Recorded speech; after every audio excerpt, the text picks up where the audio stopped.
Good morning, Living Life. How are you? Good morning, friends. So today we're going to stream. We're going to say some words. Try God's words. Yeah, they're pretty good words, huh?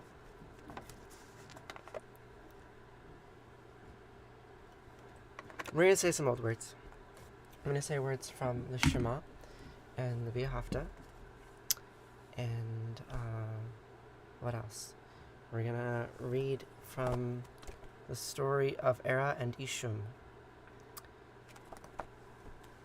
And then after the story of Era and Ishum, we will say Arati, and we will say Kaddish, a prayer for the dead. Probably also throw in some Edward Sharp.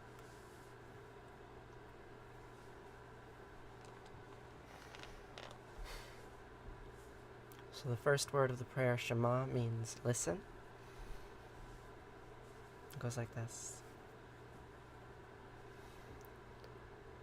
Shema Yisrael Asher Eloheinu Yahweh Echad.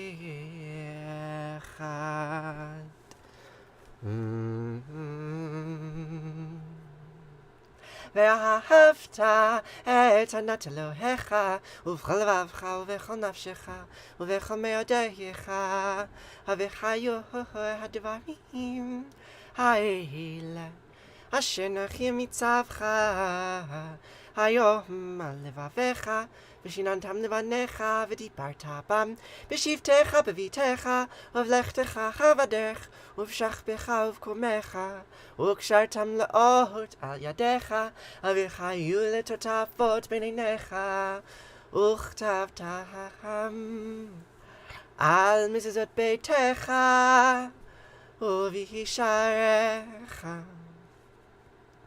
וחיה כי ויחר אלוהיך אל הארץ אשר נספה אל אבותיך לאברהם לישכח וליעקב לתת לך ערים גדולות וטובות אשר לא בנית ובתים מלאים כל טובה אשר לא מילאת וברות עצובים אשר לא עשת והכרמים וזיתים אשר לא נתת והלכת ושבת הישמר לך פן תשכח את יראי אשר תשעך מארץ מצרים מבית עבדים.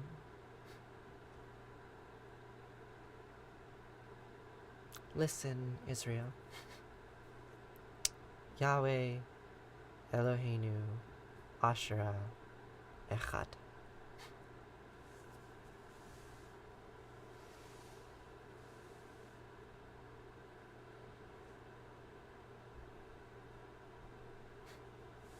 Listen, Israel. All these gods are one.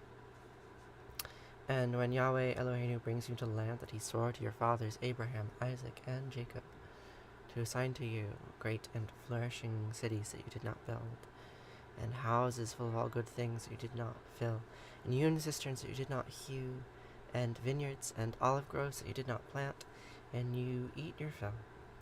Take heed that you do not forget Yahweh, who freed you from the land of Egypt, the house of bondage. Baruch atah Yahweh, Eloheinu melech haolam, shelo ashani isha. I repeat the name of Yahweh Eloheinu, who did not make me a woman. Baruch atah asher anat melech haolam, asher yitzaret ha'adam b'chachama uvra ve'or. I came upon a wedding that old families had contrived, with Bethlehem the bridegroom and Babylon the bride. Oh, great Babylon was trembling, and she stood there naked with me. And Bethlehem inflamed us both like the shy one at some orgy. And when we fell together, all our breath was like a veil that we had to draw aside to see the serpent eat its tail. Oh. Some women wait for Jesus, and some we wait for Cain. So I'll hang upon my altar and I'll throw my axe again, and I'll take the one beside me back to where it all began, back when Jesus was the honeymoon, and Cain was just a man, and we'll read from pleasant Bibles that are bound in blood and skin, that Astra is gathering all her children back again.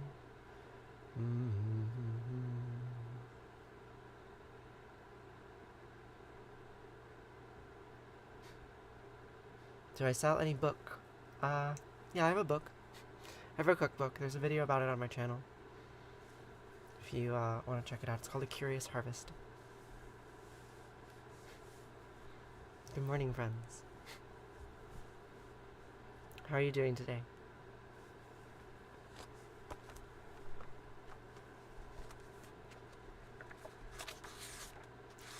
So, today, we are going to read the story. Let's start again. Story Era and Isham. I don't know why I'm rereading these first few pages so often. I guess it's just sort of happenstance, but also I like memorizing the story.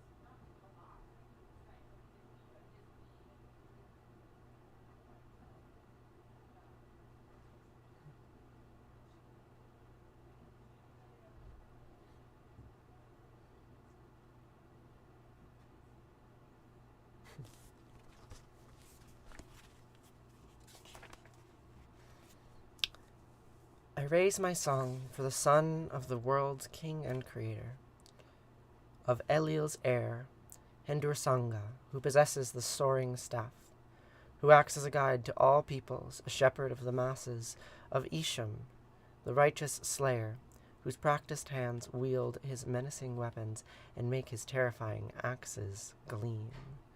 It was when the god's warlord, Era, was pacing up and down, motivated to engage in warfare, he said to his war weapons, "Cover your faces with lethal poison." To the seven Sabeti, the matchless war gods, he said, "Take up your armaments." To Isham, he said, "Into the wide countryside will I go, as your illumination can be seen. Be the light that guides as the gods march behind you, for you are the fatal sword." Where'd you go?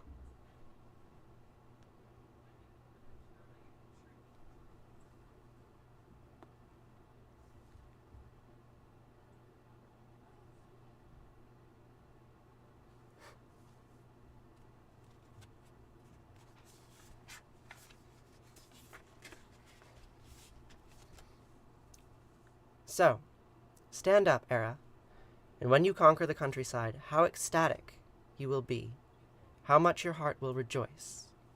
Yet Era was filled with lethargy, as that from lack of sleep, saying to himself, "Should I stand, or instead go off to bed?" And then to his weapons, "Stay here," leaning in the closet, and spoke to them. To the seven Sabeti, matchless war gods, he raised his voice, and spoke to them, "And all of you return to your dwelling. He will remain at peace in bed, sporting with his wife, Mami. That is, until such a time as you, Isham, would go wake him. For he is called Enkidu, which means night-stalking lord, an example to royalty, bringing life's light to dead of night, who gives guidance to youths and maids, bringing serenity. Far different from this are the Sabeti, the matchless war gods." Hey. Hello. Oh, there's a little guy here, too. Yeah, it's Mama Cat. Ow. Ooh, sorry. Oh, that's your knee. That's my knee. Hey, friends. Here's my Hello. friend. This is Astrid. You might know her from the internet. Yeah, I also live on the internet. Okay, let me see if I can. So this is streaming to YouTube and Facebook, which basically means my mother will watch it. Tabitha thinks you're pretty. Hi, Tabitha. How are you doing this morning? It's a little bit unusual that I'm streaming on a Sunday, so I don't know who will be here, but normally it's a nice small group of humans. Have you heard of this story? It's Era and Isham. I have not. It's a Sumerian No. myth. I've been going through this book. It has the death and resurrection of Inanna is like the main bit. That's what I purchased it for. But then there's these other stories. This is a dragon slaying myth here, the Epic of Anzu. Is this the version where it takes her 3 days to climb out of the underworld? And some people think that has something to do with the Jesus story? Yes and no. So there's two versions in here. There's the Descent of Ishtar and the Descent of Inanna. The Descent of Inanna is the older version. It's Sumerian, so like 4,000 years old, and that one doesn't have that component. But the Descent of Ishtar does, very briefly. It's a lot shorter, and like it's Assyrian. It was written like 1,000 years later, and it's the same myth, but they made some critical changes, and you can see like the Jesus myth like coming into it. It's pre-Jesus, but like there's definitely like a trend in the stories they were telling in that direction. So this story, Tabitha or Dorcas, was resurrected by Paul. Is that where your name comes from? Hi, Dr. Punk, how are you? Yes, it's Sunday. My schedule is a little bit different this weekend because I have a friend here. So I'm streaming on Sunday. That's really cool, Tabitha.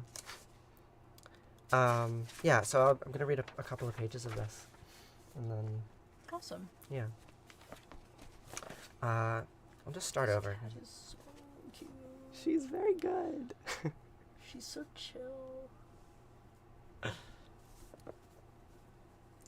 Good sorry. morning, Sarah. How are you? Hi. This is my friend Astrid. You should follow her. You'd like her stuff. Oh yeah, I'm on Pride on TikTok. That's me. I do fun facts. So Sarah, we're starting a new story today. I've had to restart it a couple of times because I've had so many breaks in the streams. But so this story is about a war god who doesn't want to go to war, basically. At least that's what the first few pages are about. Odd Pride. ODD.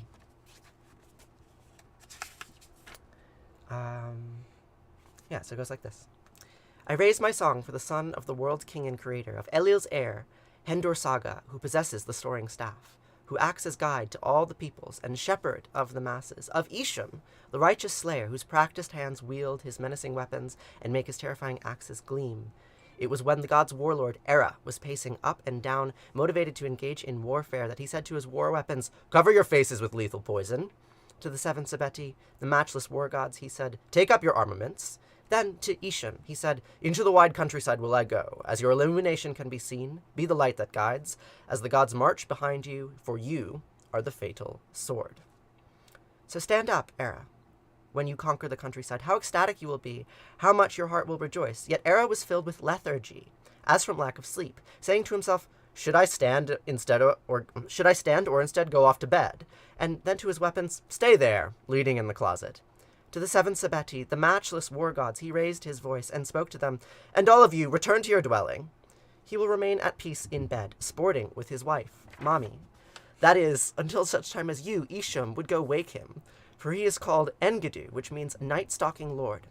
As an example to royalty, bring life's light to dead of night, who gives guidance to youths and maids, bringing serenity. Far different from this are the Sabeti, the matchless war gods, for at their unnatural birth were seen countless dire omens, exhaling deadly breath. Anyone seeing them is seized with fear. Standing frozen in place, people are not able to go any nearer.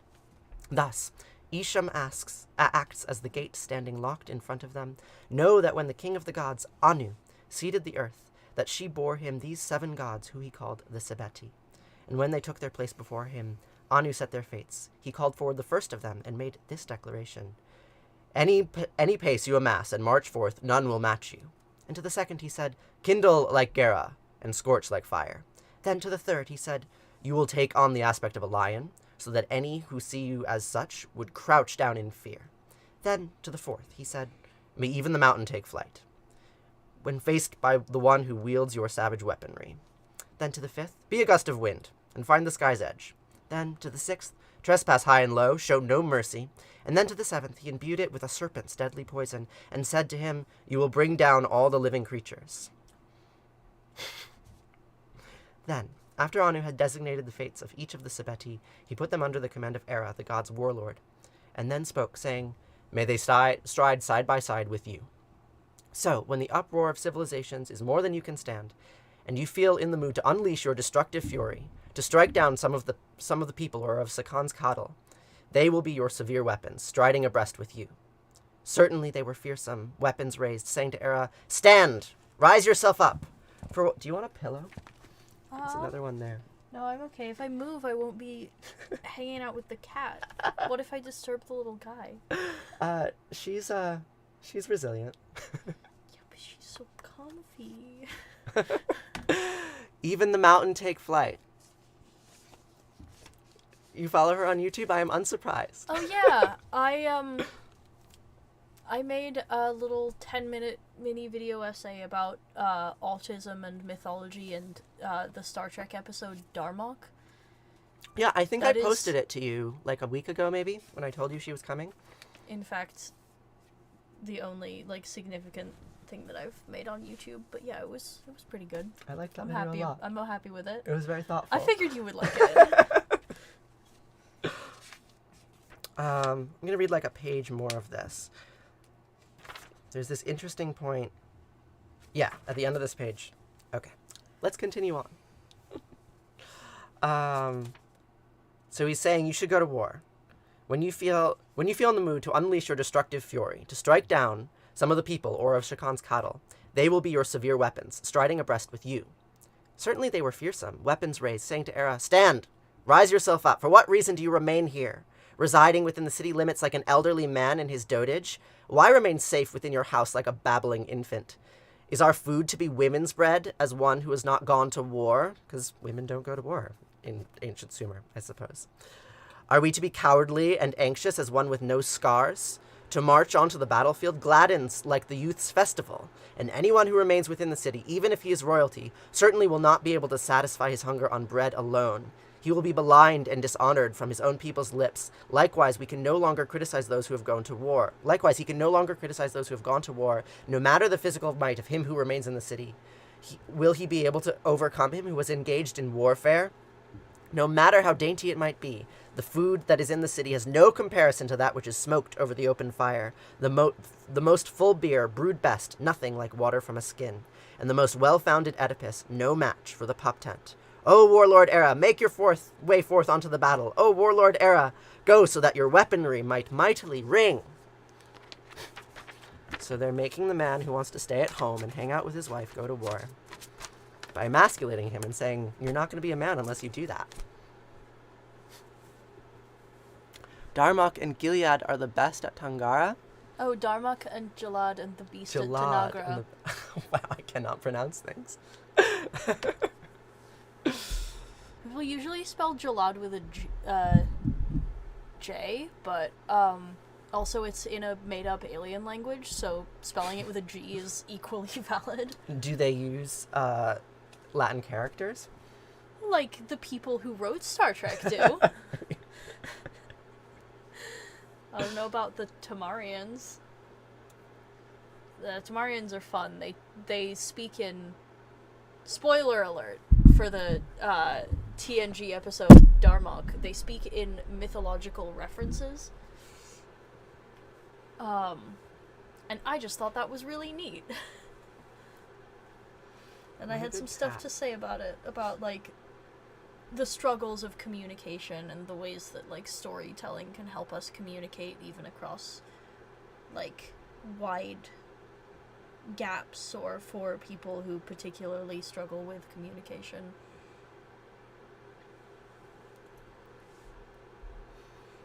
She's so cute. You guys are really missing out. My invisible friends who can't see this cat. She's a baby. And she's got little tufty ears. Well, we speak in analogies too, don't we, Sarah? We don't think about it that way because we're all enculturated in our culture, but there's so much I don't know, hidden meaning, or meaning that is contingent on things that like don't translate well. Yeah.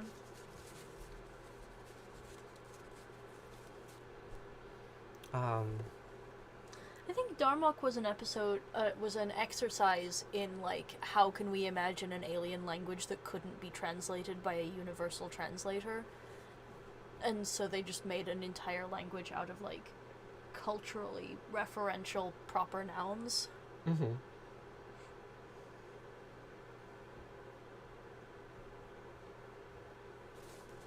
The gap in meaning between the terms butt dial and the terms booty call tells you why you shouldn't try to take all ancient translated texts at face value. So true. You do speak in analogies all the time. It is true.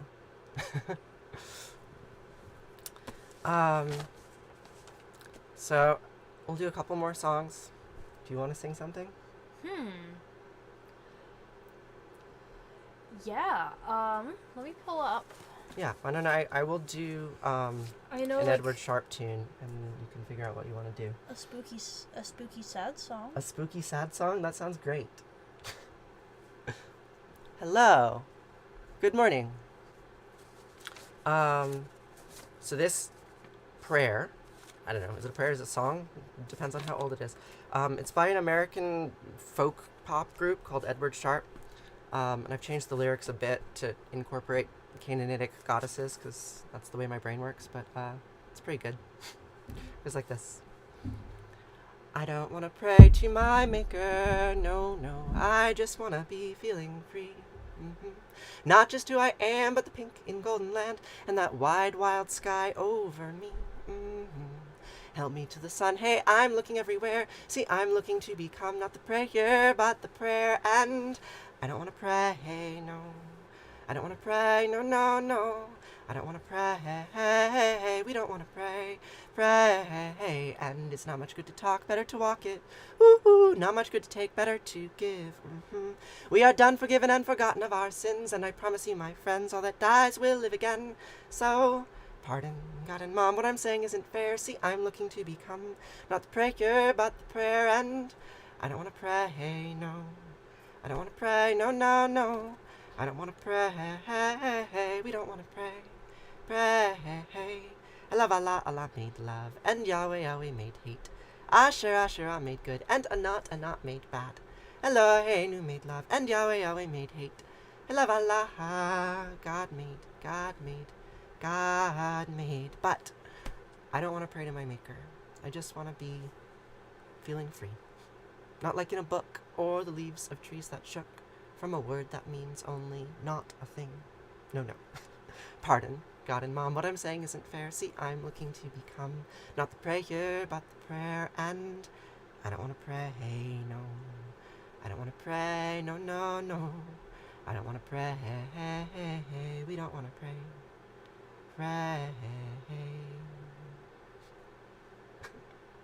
That's why you're here and not in church today. Are you going to get baptized? Are you going to do it, Sarah? Thanks, Savannah. I like it too. It's there's not much modern theology that I can like enthusiastically support, but that one is ambivalent enough. It has to be fit into my brain holes. You have a song? Yeah, I think I'm actually gonna sing Pretty Sarah because it's gay. Okay. There's sort of worldwide tradition, which I think by definition makes it not a tradition, but just a thing that keeps happening in various cultures, of love songs about women from an ostensibly male perspective that are almost exclusively performed by female singers. That's a thing everywhere. This is Pretty Sarah. It's well known part in like ethnomusicology nerd circles for being the song that like was originally an English ballad song that died out in England and then was rediscovered in Appalachia because some people had like preserved it. Oh wow. And so the rediscovery of, well, the academic rediscovery of this song, because obviously there were people who knew about it all along. The academic rediscovery of this song was kind of the beginning of the, like, modern musicological world being like, oh, there's really interesting stuff going on in Appalachia. We should be asking these people more questions about their music, because it's interesting. Oh. There's some pokey bits there. I'm sorry. I just don't want to hurt your art. Oh, that's fine. You cannot. Okay, cool. Let's see if I pick a key that works for my voice. I might have to change key a few lines in. When I first came to this country in 1849, I saw many fair lovers, but never saw mine. I viewed it all around me and saw that I was quite alone, and me a poor stranger and a long way from home. Oh, she doesn't like my singing. She does that to me too. Well, my true love won't have me, and this I understand, for she wants some freeholder, and I have no land. I cannot maintain her on silver and gold, or give her the fine things that my love's house should hold. Well, if I were a scholar and could write a fine hand, I would write my love a letter that she'd understand. I'd send it by the waters where the islands overflow, and think of my true love wherever I go. Oh, I wish I was a turtle dove, had wings and could fly. I would fly to my lover's lodging at night, and there in her lily-white arms all night I would lay, and watch through them little windows for the dawning of day.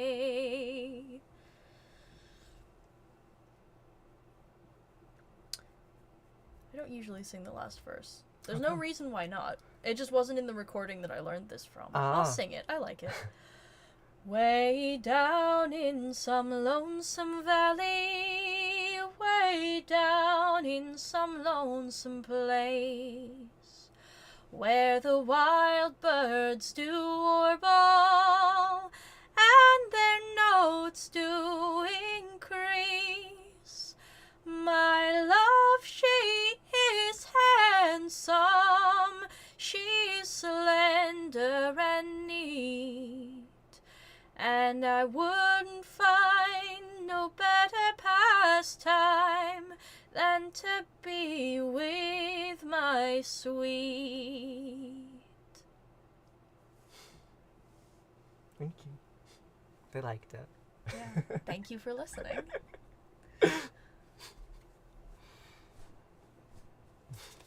Yeah, that's really pretty.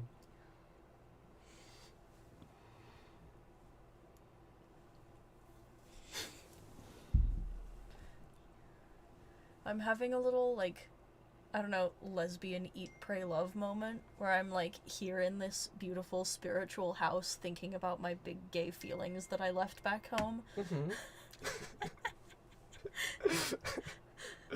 It's important. Yeah, it's important. Sometimes you gotta go on a little lesbian eat, pray, love adventure.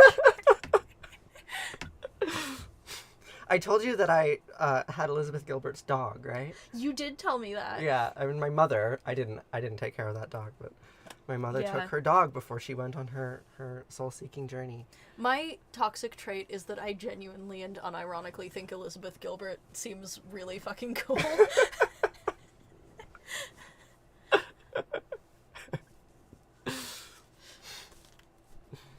Thanks, Sarah. Doesn't she have an amazing voice? Thank you. It's the product of a lot of practice. I've been singing for a long time. It's real special. So we're gonna conclude. Will she get upset if I pick her up? No. I'm gonna pick her up. Yeah, you can absolutely pick her up. Some cats are not picking up cats. Yeah, I mean, she'll get, like, be like, I'm confused. Sorry. Hey, my claws, she doesn't know how to let them go, but she's happy. Hi, what if I cradle you so gently? We met on the internet, Savannah. We met the same way I met you. Precisely the same way.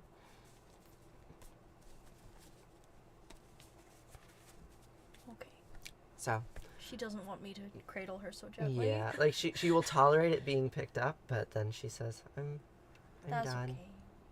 She's got such pretty orangey streaks. I hope you're having a beautiful day, Mandinity.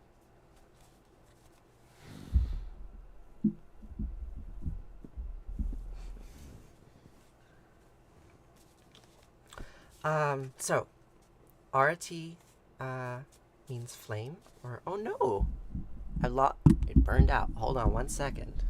This is an important part. Oh, not the Arati. Her TikTok is Odd Pride. You should follow her right now. It's very important. I do, like, fun facts, edutainment. And you sing. And also I sing. People never watch my singing videos, though. Like, I don't know if it's... I watch them. But yeah, they don't perform as well. Yeah. But they always get the loveliest feedback, so I don't know. Well, it's just like, I don't know, the platform can fit certain kinds of stories and not others. And, like, I'm sure there is a way to make singing content that works, but I'm not sure that it's on TikTok. There are some people who...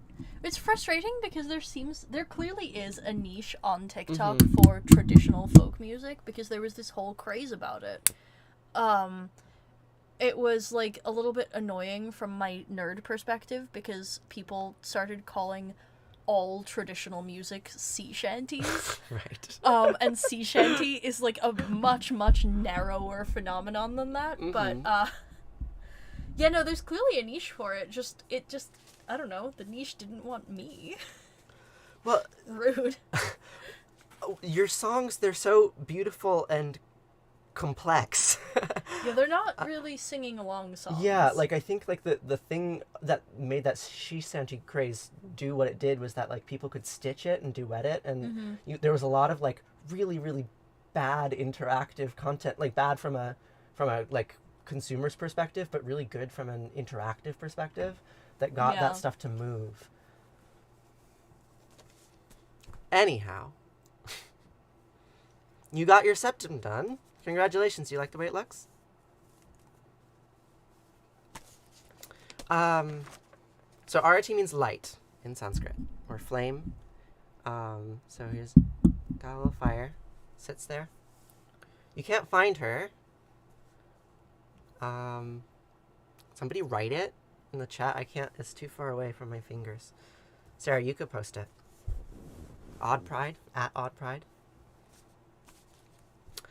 Yeah, so Arati means flame. The translation of this prayer is very simple, right? So Jaya means, Jai means like praise, like yay.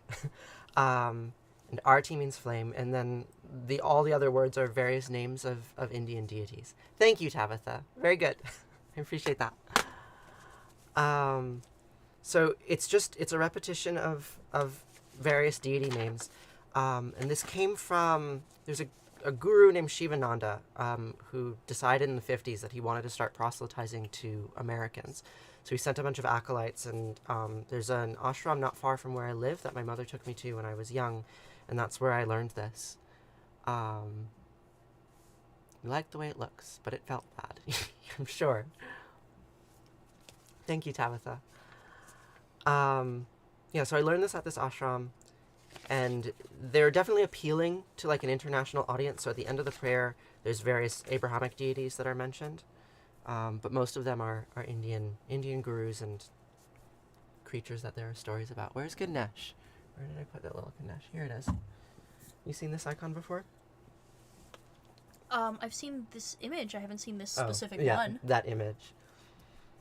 The story about Ganesh is that wasn't like his father went away and then came back and didn't recognize him and cut off his head, but then they had to put him back together. Yes.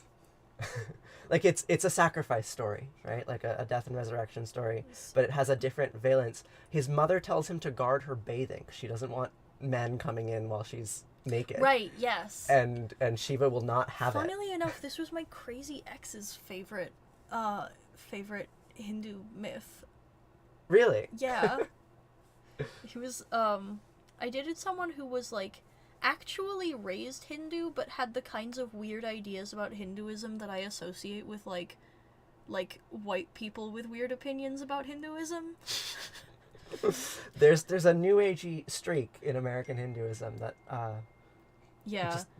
This is the guy who after I broke up with him sent me an email saying actually he was an incarnation of Shiva. And that was why we had to get back together. Oh my god. Now there's someone in my TikTok comments who thinks that I need to marry him because he's the second coming of Christ. So, yeah. You know, it's all come full circle. Well, and Shiva is Christ, right? So, it's all the same thing. Anyhow, this is Arati. So it's the closing prayer for the Shivananda liturgy. And it goes like this.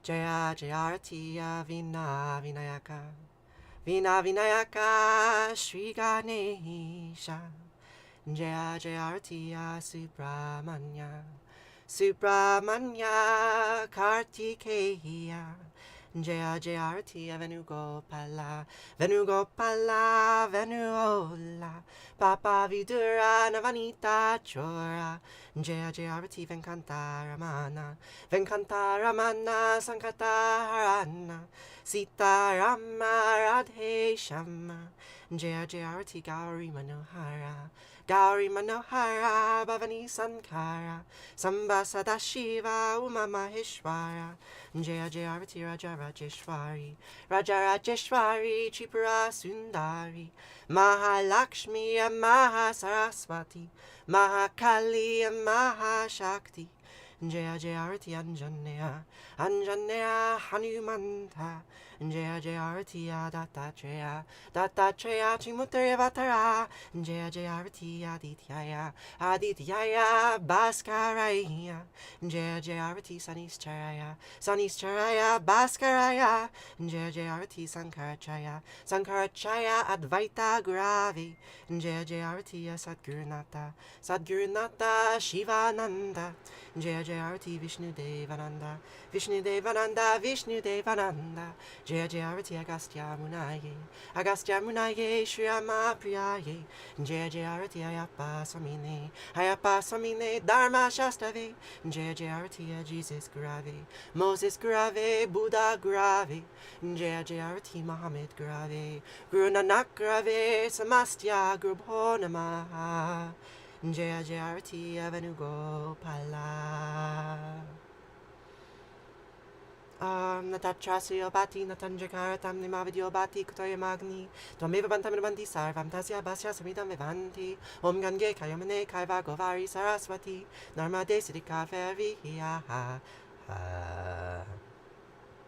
Namastitam Namo Namaha Twameva Mata Chapita Twameva Bandusha Saka Twameva Vidya Javinam Twameva Sarvam Mama Diva Kayena vacha manasendriyarva, buddhyatmanava prakrite sabhavad, karum yad yad sakalam prasmahe, narayana hiti sarmar payami. Savadharmam parichaya mamikam savanam vaja, aham sva sarvapapayo mokshayami masucha. Whatever actions I perform with my body, speech, mind, senses, my nature, my intellect, or my emotions, all these, I dedicate to you. And you. Thanks. No, it's not Israeli. That's not a language. Bacha speaks Israeli. Bacha, this is Sanskrit. Yeah, I mostly play in Sanskrit and Hebrew, because those are the liturgical language that I was exposed to when I was younger. To you, yes, Sarah. Oh my goodness! I ran into this old hippie in in the outdoors. It doesn't really matter which outdoors. In the forest. Yeah, in the outdoors, in the out. I ran into this old hippie right before New Year, and I was the right kind of stoned where I needed to strike up a conversation with her and figure out what her story was. Mm-hmm. So I struck up a conversation with her and figured out what her story was, and then I said, oh, and have a happy New Year, as she walked away, and she said, I receive it. And I think that is my favorite way anyone has ever responded to or thanked me for well wishes. I receive it. Yeah. How else do you acknowledge that you understand? Yeah. It's important. To you, I receive it. I'm really glad you're here, Sarah. Yeah, this makes my morning too.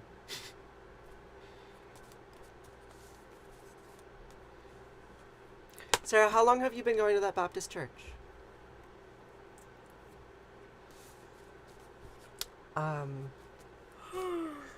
So we'll conclude with one final prayer, which is the mourner's Kaddish. So I was telling you last night, right, there's all of these different versions of the word Kaddish, or like the Semitic languages, they do their vowels in funny ways, or different ways, and so it makes it a lot easier to track etymologies of words. Like they're like, you can make stronger etymological claims because the things that changes are the vowels. The consonants stay consistent. So it's still going to be spelled the same way as like a more basal version of the word? Yeah. Mm-hmm. So like the QDS root, sometimes spelled with a Q, sometimes spelled with a K, refers to like all of these different things. There's like 4 different regions in the Levant named Kaddish at different times. There's currently a town in Syria named Kaddish, because I don't know how to pronounce it in Syrian Arabic, right? But it has the same roots. And then this is Kadesh. Right, so these images were propagated in the Levant like between 1600 and 1300 BC-ish when Egypt was occupying the territory, and it's like a syncretic, like not quite Egyptian, not quite Semitic goddess. Here's Kadesh. She rides a lion and she arouses gods to her left and right and holds snakes, and I like her very much. You have a question that I do not have the theological knowledge or inclination to answer. Oh, yes, it's completely idolatrous. Here is my idol. Here she is. Yeah, like I am willfully blasphemous in my Judaism, because there are things about Judaism which frighten me, and I don't, like, that's the only way I know how to relate to it, basically. Anytime you worship anything, you'll offend a certain group of people. I suppose that's true, right? I'm in, like, I don't know, like, I'm wearing my grandfather's prayer shawl. Can I show you something? This is, yeah, always. Not something Everything I usually... you have shown me has been cool, so yes. Okay, I will be right back. And by right back, I mean just off camera.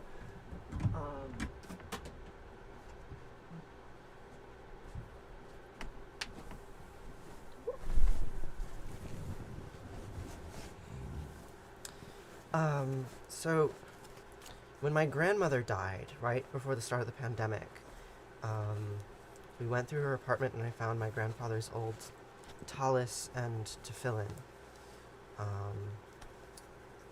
So I'm wearing the tallis, and these are explicitly male garments, but I wear them anyway. Did somebody in this house smoke cigarettes?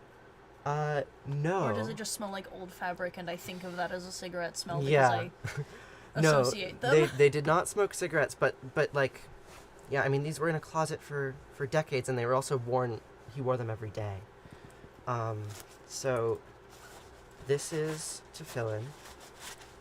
Have you seen anything like this before? Seen people wearing them? Yes, but what are they? So they are. They contain the Shema and the Vahafta, which was that prayer that I said it at the top of this every day, and didn't quite finish it in the woods yesterday. But so this is the prayer here. Wait, I have the text of it somewhere, maybe. I don't know. Here. There it is.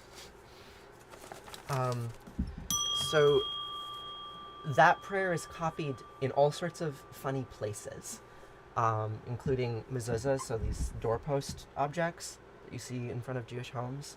And then in these boxes is coiled up and bound behind this leather is the text of this prayer. And it basically says, copy me. And Like DNA. yeah. Mm-hmm. Right. Copy me. Yeah. So the first part of it is this statement of monotheism, right? Like Yahweh and Eloheinu, the northern God and the southern God in Israel and Judah, they're the same God. And then what comes after that is basically instructions on what to do with that. Like monotheism is this like terribly impossible to understand concept, right? Like some infinity is one, or like it's impossible to really grab it. So the rest is instructions that say repeat this when you wake up and when you go to bed, and teach it to your children and bind it. So the literal line here, bind them as a sign on your hand and let them serve as a symbol on your forehead. So the way the tefillin works is that one box sits, and I'm not going to put them on. The language of that one part of the Song of Solomon. Mm-hmm. You set me as a seal upon your heart. Yeah, it's all the same textual tradition. So modern Cool. Judaism has taken those words quite literally, and I don't put these on because the only times I've put them on, I was presenting mail and I was with like an ultra orthodox person, and I still don't know how to relate to these objects. Like I wear this because it feels like it fits, but I have some discomfort on these, or like I feel like I need more formal Jewish education before I can really use them effectively. But the way they're mounted is that this one goes on the forehead here, and this one goes on the hand here. I have a snake there instead. And you wrap all this leather around your arms. And so that's that. And then this line, inscribe them on the doorposts of your house and on your gates. They won't play with polytheists and won't invoke Christ with Mormons. Well, so I guess I explained all of that to try to, like, Also, to further complicate things, I am an atheist, and I don't see my atheism as mutually exclusive with some kinds of religious practice. Yeah. So, like, this is Asherah, but it's not. Like, the scholars debate about it. The academic term is a Judean pillar figurine, right? So there are these little icons that were found in Judean archaeological sites dating to the Old Kingdom of Judah period. So, like, 900 BC to just before the Babylonian exile, like 586 BC, just before the temple was destroyed. So, like, some people say that this was Asherah, right? Like, I put the word Asherah in that prayer there. Like, that's my revision. Normally it just says Yahweh. This may have been Asherah, it may have been a nameless deity, like, who knows, but it was some sort of, like, divine feminine that was worshipped in the homes until there was a big genocide that caused all this religious upheaval, and then you get all of this language in the Old Testament about idolatry and that, like, you should only worship this abstract concept of a name. And, like, clearly I don't, right? Like, I have this, I made it because I wanted to know what it felt like in my hands. Like, I think there are other ways to connect to a tradition of monotheism than, like, insisting on its, like, ontological reality everywhere. Like, it's not historically true. Like, historically, Yahweh was a superhero character. He was one god among many that was then elevated into this, like, funny place. But, like, a lot of the things that he says in the Old Testament, like, I'm a jealous God, like, it doesn't make sense if he's the only God that he'd be jealous. It makes no sense at all. So, like, I want to understand his properties, like, because some of them are really bad. Like, he kind of creates genocides, basically, is the way that I interpret a lot of the things that he says. Fickle and violent and frightened. Yeah. And, like, that's... There's a lot of, like, fear that I get from Yeah. the lines attributed to God in the Old Testament. Yes, very fearful, very belligerent. Not just fearsome, but fearful. Yeah. Uh-huh. So I do some blasphemous things pretty consciously, and people can ask me about them, and, you know, sometimes I give that answer, and sometimes I just, you know, depends on how thoughtful they are. But there is a view that other gods exist as beings, but they're not worthy of worship. Yeah, I mean, there's so many ways to be monolatrous. Rationalize this? Yeah. Like, I view them all as stories, right? Like, I think that Yahweh is a very powerful story that still exists in the world, and, like, structures our culture, and the way that I think about authority and fatherhood and maleness and all of these things are tied up in that image.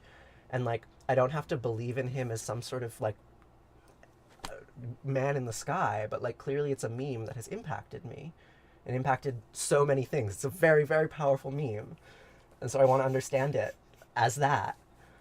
And Asha is also a very powerful meme. Not so powerful anymore. She's very much giving, like, Paleolithic mommy. What's her name? The Venus of... This one? Venus of Holofels. Her! Yeah, Paleolithic mommy! Yeah. She's important. Yeah, Keep her she around. rocks. My mother gave me that for the holidays this year. There is somebody on Etsy who sells earrings of this image. Yeah. I don't have pierced ears, otherwise I would... Ooh, beeswax. Yeah, I mean, so this image If I had pierced ears, I would very much be wearing Venus of Holofels earrings. Paleolithic mommy, yes indeed. Okay, so this image is 25,000 years old, and this one is 3,000 years old. And, like, the person who made this never saw this, right? Like, this was buried in the ground. My personal belief, based on not a lot of, like, historical theological knowledge, but just, you know, vibes, is that these don't have, like, a ancestral relationship to one another, that this just lives in our brains, that we like this. We like this shape. Yeah, I mean, the culture that made this and the culture that made this likely have basically no connection. Yeah. But like the pattern, you could call it convergent evolution, you could call it, like, descent from a common ancestor, like, maybe it's one, maybe it's the other. It doesn't really matter, right? Like, it is a living pattern that gets reproduced. We love this shape. Yeah. No worshipping false gods. I like worshipping false gods. Very, very deliberately. One day I'll put these on. When I learn more. Figure out which false gods to worship. Yeah. Mm-hmm. Yeah, Yahweh admits over and over to being a jealous God right in the Bible. Well, like, okay, I don't know how long to dwell on this, but, like, so there's this scene from the book of Exodus that, like, terrifies me. Where can I find it really quickly? The problem is, like, I printed out too much. We should also probably get going. We should soon. go. Yes, we should. Okay, don't forget about this. Someone wants to know if I'm gay. I am gay. I think it's funny that someone wants to know if I'm gay. The answer is yes. Yeah, let's say Kaddish. That was quite a detour. Unfortunately, it's all interesting. Are you single? Hey girl, you single? That's an amazing question.